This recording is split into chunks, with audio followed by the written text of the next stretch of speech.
আসসালামু আলাইকুম। আমি এখন রান্না করব একটা চিপস। আজকাল পেঁয়াজের দামের জন্য অনেক কিছুই রান্না করা যাচ্ছে না, রান্না করা গেলেও আপনাদের রেসিপি দেখাইতে পারতেছি না, কারণ সবার মন মেজাজ খারাপ পেঁয়াজের যে দাম। তো পেঁয়াজ বাদ দিয়ে তো খুব কম খাওয়াই হয় মিষ্টি টিষ্টি ছাড়া। তো কি আর করা যায়, তো আসেন বাচ্চাদের জন্য বানায় ফেলাই দারুণ মজার একটা চিপস কাঁচা কলা দিয়ে। এটা খাইতে একদম কুরকুরে চিপসের মতো, ওরা বুঝবেও না যেটা কাঁচা কলা দিয়ে তৈরি, খাইতে দারুণ মজা। তো আসেন দেখি কেমন করে বানানো যায়।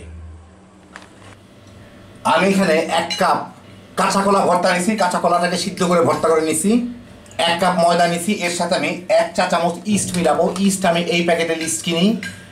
এগুলা যে কোনো এলাকার মহল্লার বড় বাজারে গিয়ে যদি জিজ্ঞেস করেন কোথায় হোটেল রেস্টুরেন্টের জিনিস পাওয়া যায়, একটা না একটা দোকান, মুদি দোকান থাকে, সেই দোকানে পাবেন আর কি।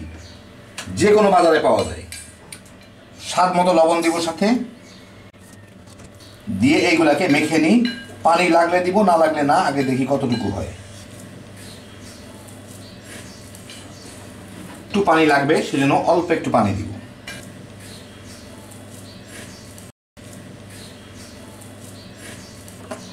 তো হইলো, ভালো মতো মেখে নিলাম। এই যে দেখেন এরকম অনেক নরম একটা জিনিস হইলো। এখন এটাকে আমি ঢেকে রেখে দিব ঘন্টাখানেক যাবত, ঘন্টাখানেক, যাতে ইস্টটা ফুলে। গরম পানি টরম কিচ্ছু লাগবে না, আমাদের আবহাওয়াতে ইস্টটা এমনি ফুলে যাবে। এটাকে আমি ভালো করে হাতটাকে পরিষ্কার করে এটাকে ঢেকে রেখে দিব। কিছুক্ষণ পরে আমার কলার মিশ্রণের এই অবস্থা, এ দেখেন ফুলে ঢোল হয়ে গেছে। এটাকে এখন মিশাবো। মিশানোর আগে আমি এখানে একটু বরাবরের মতো পেঁয়াজ কুচি, ধনিয়া পাতা, কাঁচামরিচ কুচি দিয়ে দিচ্ছি। এর আগে আমি বানাইছিলাম, আপনারা নিশ্চয়ই অনেকে দেখছেন হয়তো, সেগুলো ছিল কলা, আলু আর মিষ্টি কুমড়া। আর এটা হচ্ছে কলা, একই রকম যদিও, কিন্তু তিন ধরনের জিনিস। এটার পুষ্টিগুণ অনেক বেশি। যাই হোক, একটু লবণ দিয়ে দিচ্ছি। একটু লবণ কম হয়েছিল তখন আমি দেখলাম। এই ধরনের চিপসের মধ্যে একটু লবণ থাকলে, নোনতা নোনতা হলে ভালো লাগে। আর বরাবরের মতোই আমি খাবো দেখে একটু ক্রাশড পেপার দিয়ে দিচ্ছি, মানে শুকনা মরিচ ভাঙা। আপনারা বাচ্চা কাচ্চাদের জন্য করলে এটা না দিলেও হয়।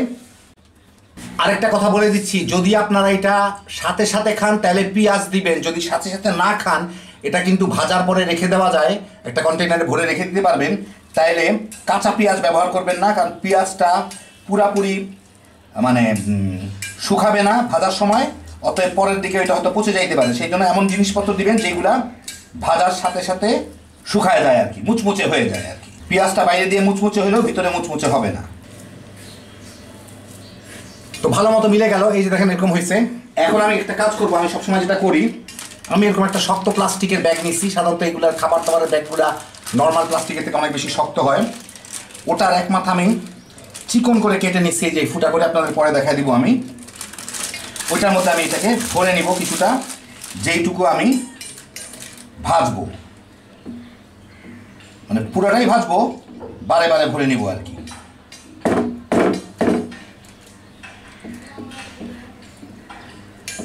ওইদিকে কথা বলতে মানা করো, মানা করেন। প্রত্যেকটা ভিডিওর মধ্যে আমার কথা থাকে, প্রত্যেকটা ভিডিওর মধ্যে আমার কথা থাকে।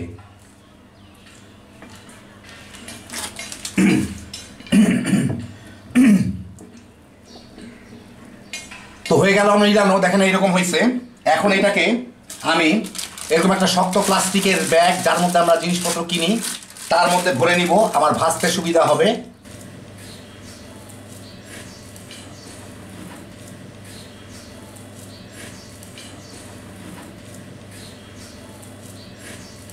তো নিলাম কতটুকু হইল। এখন আমি যেটা করব, এটা এইভাবে ধরে এই মাথাটুকুকে একটা কেচি দিয়ে অল্প একটু কেটে নিব, যাতে আমি এইভাবে চাপ দিলে এটা এইভাবে পড়ে আর কি। দেখতেন পড়তেছে, এইভাবে পড়ে। তো যাই হোক, এখন আমি এটাকে ভাজায় চলে দেব।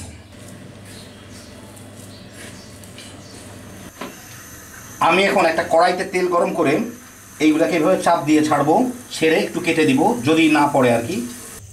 এই যেরকম করে এগুলোকে ছেড়ে ভেজে নিব, একটু লম্বা লম্বা করে দিব, যাতে এটা লম্বা লম্বা হয়ে ওঠে। এই যে দেখেন, যদি না পড়ে তাহলে কেটে দিব, এমনি পড়ে যাচ্ছে।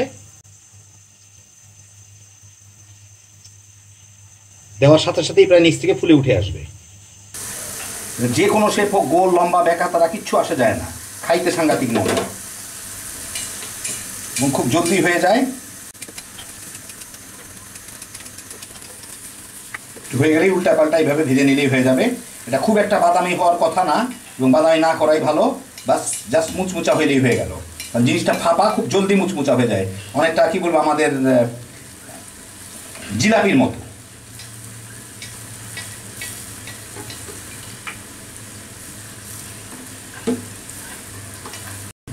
নাড়তে নাড়তেই বোঝা যাবে এগুলো শক্ত হয়ে গেছে। তো যখন ওরকম পছন্দ মতো শক্ত হবে তখন এগুলোকে আমি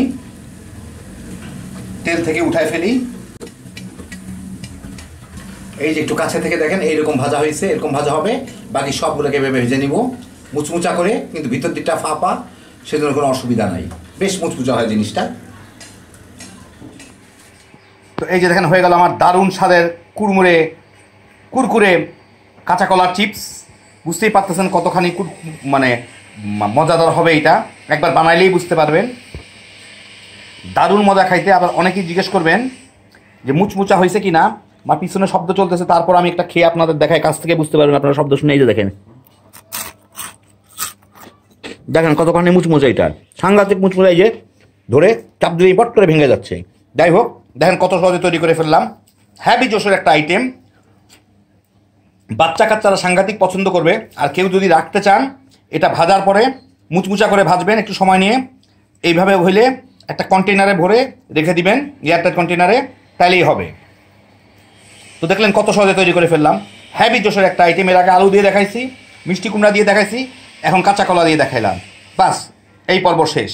এখন খালি বানাইবেন আর তামা তামা করে খাইবেন। আল্লাহ আপনাদের সবাইকে ভালো রাখুন। ইনশাল্লাহ আবার দেখা হবে। আল্লাহ হাফেজ।